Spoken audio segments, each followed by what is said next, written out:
भारत की तस्वीर सच ही मिशन है। नमस्कार, भारत की तस्वीर में आपका स्वागत है। भारत की तस्वीर में हम चर्चा कर रहे हैं नीतीश कुमार की जो नई कैबिनेट बनी है उसको लेकर जो विवाद शुरू हो गया है। तेजस्वी यादव डिप्टी सीएम बन गए हैं और तमाम आरजेडी के चुनिंदा नेता जो विधायक थे उन्हें मंत्री बनाया गया है। जेडीयू के मंत्री बने हैं, कांग्रेस से हैं और हम पार्टी जीतन राम मांझी की पार्टी से भी मंत्री बने हैं। लेकिन विवाद क्या शुरू हो गया?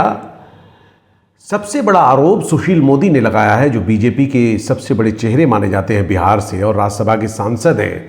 उन्होंने आरोप लगाया है कि इस सरकार में आपराधिक जो मामले के नेता हैं वो बहुत ज़्यादा हैं।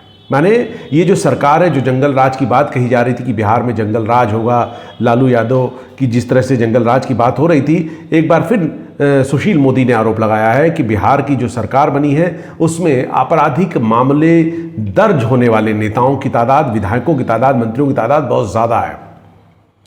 और हो भी क्यों ना, आप देखिए डिप्टी सीएम तेजस्वी यादव बनते हैं जिनके ऊपर 11 मुकदमे दर्ज हैं, जो लालू प्रसाद यादव के छोटे बेटे हैं। आरोप पहले से ही लग रहा था कि इस तरह की सरकारें बनेंगी, जो गठबंधन बनाया जा रहा है नीतीश कुमार का, जो सुशासन की बात करते थे, आखिर नीतीश कुमार को हो क्या गया। और सबसे बड़ा आरोप जो अब लग रहा है कि आरजेडी कोटे से जो कार्तिकेय सिंह को मंत्री बनाया गया है, एमएलसी हैं और मंत्रालय भी कौन सा दे दिया गया, कानून मंत्री, उन्हें कानून मंत्री बना दिया गया। लेकिन क्या हुआ, कानून मंत्री तो आप बन गए, लेकिन आप पर किडनैपिंग का आरोप है। यानी कार्तिकेय सिंह पर किडनैपिंग के मामले में उन पे वारंट जारी है। और सबसे बड़ी चौंका देने वाली बात है कि 16 अगस्त यानी कल जब शपथ ग्रहण समारोह चल रहा था, उनको कोर्ट में पेश होना था, लेकिन उन्हें कानून मंत्री बना दिया गया। सुशील मोदी ने इस मामले को लेकर नीतीश सरकार को घेरा है। अनंत नारायण सिंह के डर से नीतीश कुमार ने कानून मंत्री बना दिया गया। और कानून मंत्री बनाने की जरूरत क्या थी? सवाल ये उठ रहा है, क्या नीतीश कुमार को नहीं मालूम था कि कार्तिकेय सिंह पर आपराधिक मामले हैं और उन पे किडनैपिंग का मुकदमा चल रहा है, उन्हें अदालत में पेश होना है 16 अगस्त को, और उन्हें आप कानून मंत्री बना देते हैं? हम बताएंगे आपको विस्तार से कि आखिर क्या क्या आरोप सुशील मोदी ने लगाए हैं, विपक्ष ने लगाए हैं।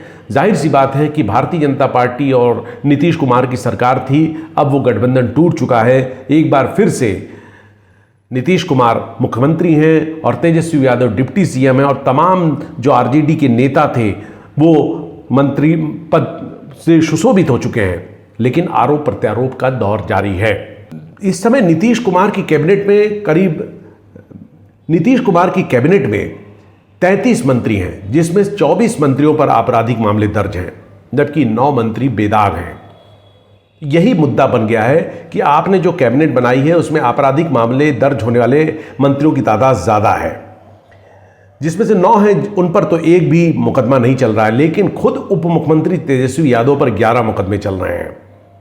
तेजस्वी यादव की शिक्षा भी कम है, वो 8वीं पास हैं। तेज प्रताप यादव भी 12वीं पास है। पहले से ही सवाल उठ रहा था कि इस तरह से मंत्रालय इन्हें दिया जाता है, लेकिन इन पे भी मुकदमे दर्ज हैं। तेजस्वी समेत 4 ऐसे मंत्री हैं जिन पे 5 से अधिक मुकदमे चल रहे हैं। तेजस्वी यादव के बड़े भाई और मंत्री पद की शपथ लेने वाले तेज प्रताप पर भी 5 मुकदमे चल रहे हैं, जबकि आरजेडी कोटे से ही मंत्री बने सुरेंद्र यादव पर 9, तो जितेंद्र राय पर 5 मुकदमे चल रहे हैं। ये एक जो आंकड़ा दिया गया है विपक्ष की तरफ से, ये आंकड़ा दिया गया है किस तरीके से आपराधिक मुकदमे चल रहे हैं। लेकिन जो सबसे बड़ा मामला हुआ कि महागठबंधन की सरकार में मोकामा जो बाहुबली अनंत सिंह का इलाका है, और अनंत सिंह भी आरजेडी के विधायक रहे हैं और इस समय जेल में हैं, उनकी विधायकी खत्म भी हो गई है। उसके बाद उनके जो दाहिने हाथ कहे जाते हैं, जो उनका कारोबार संभालते हैं, कार्तिकेय सिंह, वो भी एक बाहुबली के तौर पे जाने जाते हैं, उनको आपने कानून मंत्री बना दिया है। ये एक इसको लेकर बिहार में भूचाल है। सुशील मोदी ने जो आरोप लगाया है, उन्होंने कहा है कि अगर आप किसी को मंत्री बनाते हैं तो उसका पुलिस वेरिफिकेशन किया जाता है कि इन पर आपराधिक मामले तो दर्ज नहीं है। और नीतीश कुमार जो कि इतने सक्षम मुख्यमंत्री माने जाते हैं, इतने पुराने मुख्यमंत्री हैं, कई बार उन्होंने बिहार में सत्ता की कमान संभाली है, क्या उनको इतना समझ नहीं है कि उन्होंने कार्तिकेय सिंह का कानूनी जो वेरिफिकेशन है नहीं कराया? मानता हूं कि यदि कार्तिकेय सिंह पर अपराध साबित नहीं हुआ है, लेकिन वो उनके खिलाफ वारंट है, उन्हें कोर्ट में तो पेश होना था, फिर उन्हें कानून मंत्री क्यों बना दिया गया? ये जो आरोप है, इसका जवाब खुद नीतीश कुमार को देना चाहिए। तो बिहार की राजनीति में ये सब जो चल रहा है, ये एक बहुत ही, कहते हैं कि ये जो सवाल जवाब चल रहे हैं, इसका जवाब तो बनता है।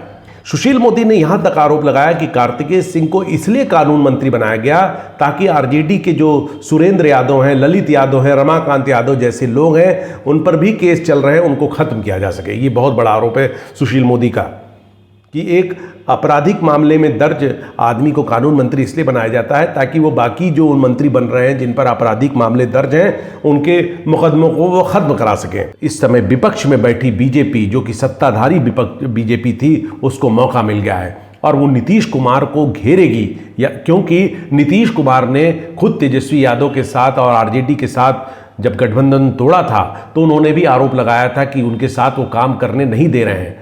तेजस्वी आरजेडी के नेता उन्हें काम नहीं करने देते, इसलिए वो एक बार फिर बीजेपी के साथ जा रहे हैं। और दोबारा जब उन्होंने तेजस्वी यादव को डिप्टी सीएम बनाया है और आरजेडी के साथ सरकार बनी है, तो इस बार बीजेपी को मौका मिल गया है। और बीजेपी 2024 में जो चुनाव होना है लोकसभा का बिहार में, उसके बाद विधानसभा के चुनाव होंगे, उसको लेकर कवायद में जुटी हुई है और बीजेपी कोई मौका नहीं छोड़ना चाहती।